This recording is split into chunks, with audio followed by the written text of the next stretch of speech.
If you're practicing for your Security Plus exam or even other type of exam like CCNA, Network Plus, you probably have come across the situation where you need to practice firewall rules.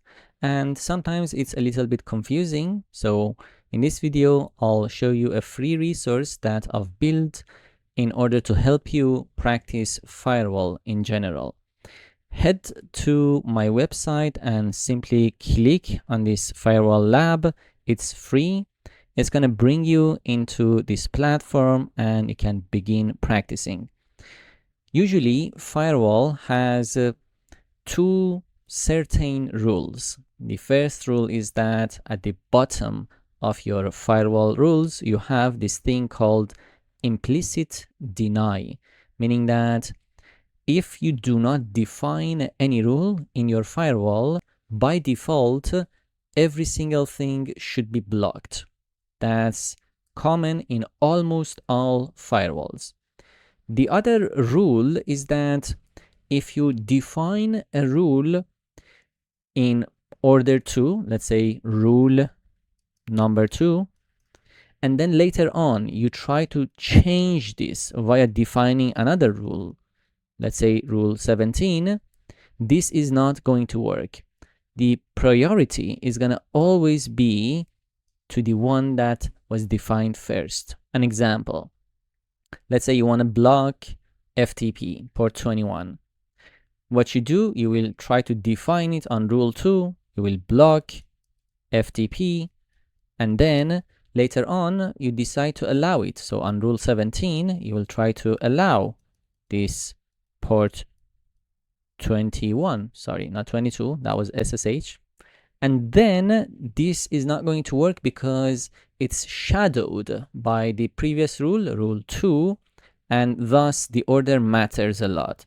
So this whole lab has been designed to give you some idea about what are the common protocols out there.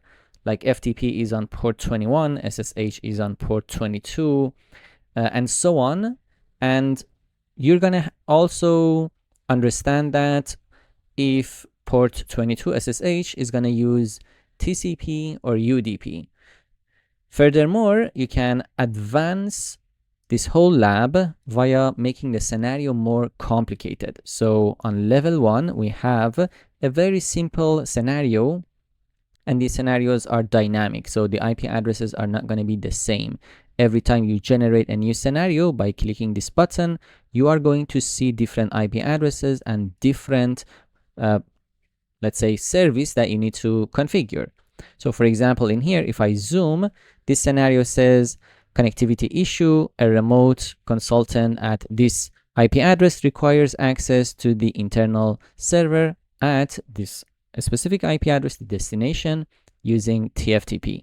Current policy is blocking this connection. Create the minimum required allow rule.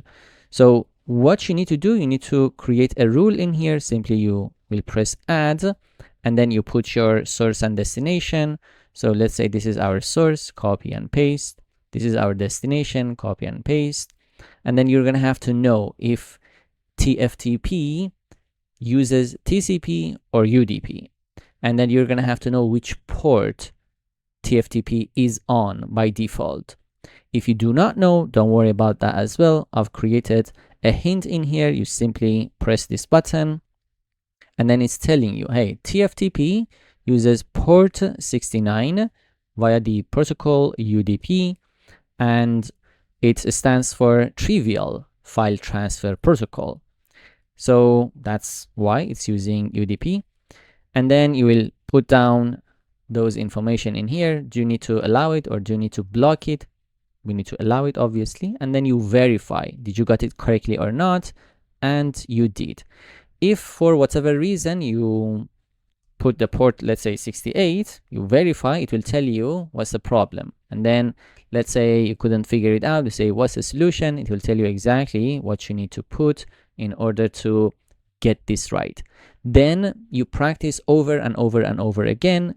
You generate a new scenario. So you hit this button, you generate a new scenario. Now the service is SSH, the IP addresses are different, and you do the same. This way, you're gonna learn how to work with Firewall on the basic level, and you get familiar with the most common protocols and services and things that you're gonna face in your exam. Whether that's Security Plus, whether that's CCNA, whether that's Network Plus, most of the common ports that you're gonna face is gonna be in here, and some extra ports as well. So let's say you have done this and now you have the basic knowledge, you want to level up slightly, you will change the difficulty from level 1 to level 2. The scenario is slightly different. It will teach you slightly different things about, let's say, the CIDR notation, that /24, and then you move forward to another scenario. Now you might need to configure 2 rules all the way up to level 5. So everything is for free, and try to practice as much as you can in order to get familiar with all these services, the protocols, UDP, TCP, etc., which port number, because this is going to be the foundation of your cybersecurity journey. Whether you're practicing for a certification or you want to learn cybersecurity in general, networking is a huge part of it, and thus this specific portion of networking is one of the core foundations. So there you go. That was a quick video to share this free resource with you. Share it with your other friends as well. Leave a like, leave a comment, subscribe to the channel if you have not done so. More resources are about to come, and I'll catch you in our next video. I'll wish you success in your exam. Take care.